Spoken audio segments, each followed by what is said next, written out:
Hey guys, and welcome back to another crime story video. In this video we're gonna talk about a 14-year-old girl that ended up at the hospital with burn marks all over her body, a sight that the doctors and the staff had never seen before, especially the child that young. We're gonna talk about Spyridoula Rapti, her story, who she was, and how she ended up in that situation.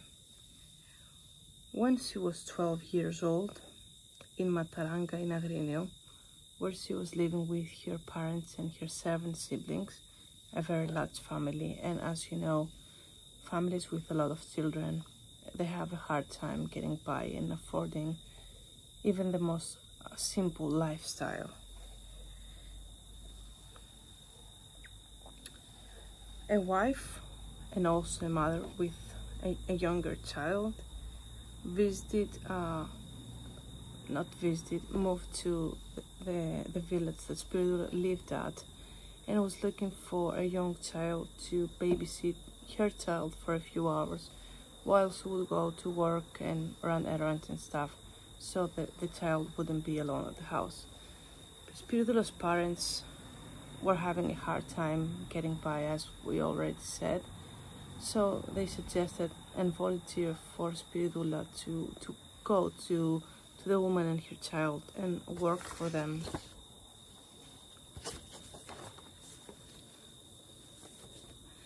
The environment that Spyridoula came across while she started working there was nothing like the environment she was promised or even described. Previously we said that a wife and mother and the child moved there, but there was also a husband in the picture. Antigone Veizade with her husband George were abusing the child physically and emotionally on a daily basis, while she was also dealing with the hard jobs around the house, even though when she was hired she was told that she would only look after the child. I lived with them for 2 years. I took care of the child, I cleaned, I mopped, I washed, I was carrying the groceries. I was being patient and I wasn't speaking, is what Spyridoula later on said to the journalists. And it's not only that. After 2 years, the marks of not being fed properly were made visible. It was clear on her body. But the worst happened on a really warm night of August of 1995, and after Spyridoula had already lived 2 really terrible years with this family. The father of the family accused the young girl of having stolen $50 from his wallet, because apparently $50 were missing from his wallet, so of course the blame went to the little girl. Without wasting any time, they called Spyridoula to ask her about the missing money, and Spyridoula was surprised and of course said she wasn't familiar with what happened. She had no idea about what had happened.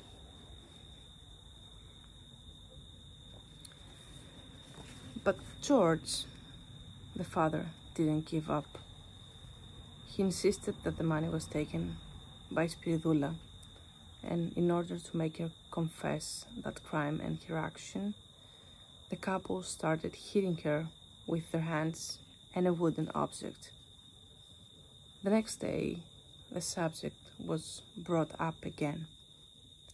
Once more, Spyridoula refused and denied everything that was being said to her and everything she was being accused for.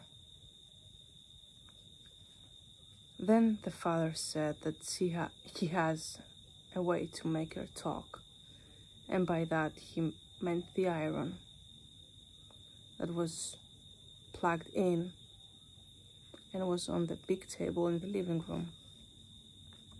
The evil couple made the girl remove all of her clothes and violently laid the girl on the table. Antigone was holding her down from the shoulders so she wasn't able to get up, while her husband began the torture on the child.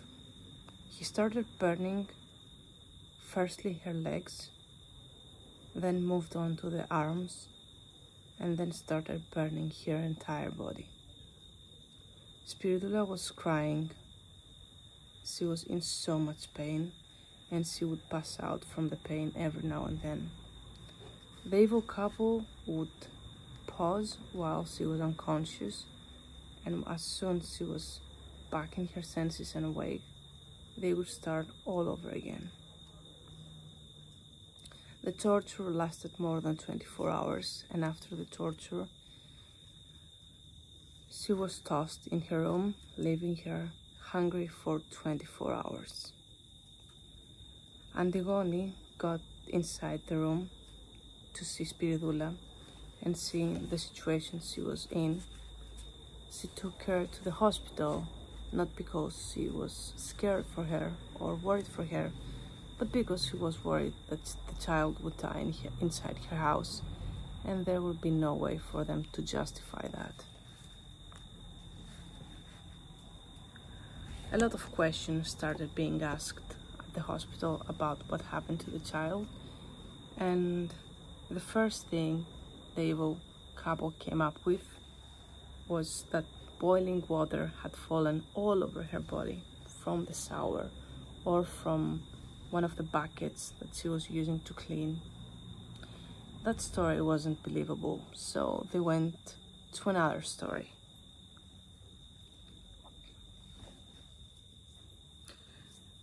The story was that Antigone was alone inside the house and she was using the iron to iron some clothes, and Spyridoula walked inside and caught her by surprise.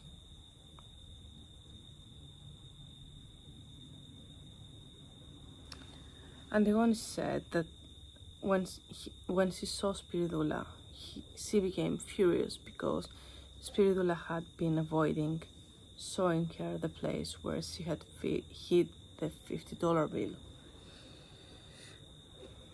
While being angry, she grabbed Spyridoula's hand, pulled her close, lifted the iron, and tried to scare her. I told her to tell me where she had hid the $50 bill or I would burn her. She started crying and yelling, and she attacked me to get the iron. There was fighting, and at one moment the child fell down and fell on the iron all by herself. That's how all the burns on her body happened. I didn't touch her with the iron. My husband and I were always looking after her, taking care of her, making sure she had everything she wanted, and she was very well taken care of. Spyridoula is very naughty and has a great fantasy. Everything she's telling you are all lies, of course. George, the husband, from his side, claimed that he had nothing to do with the torture that Spyridoula endured.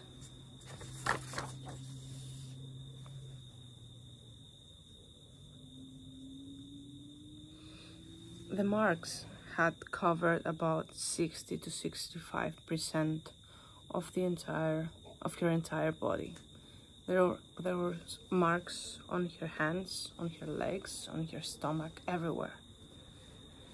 The trial for the couple began on January 30 of 1956, and Spyridoula was present and gave a very emotional and harsh and hard statement about the torture and all the moments she had endured with that family. Antigone was sent to prison for 5 years, and George was sent to prison for 4.5 because of his previous proper life. and his honest remorse.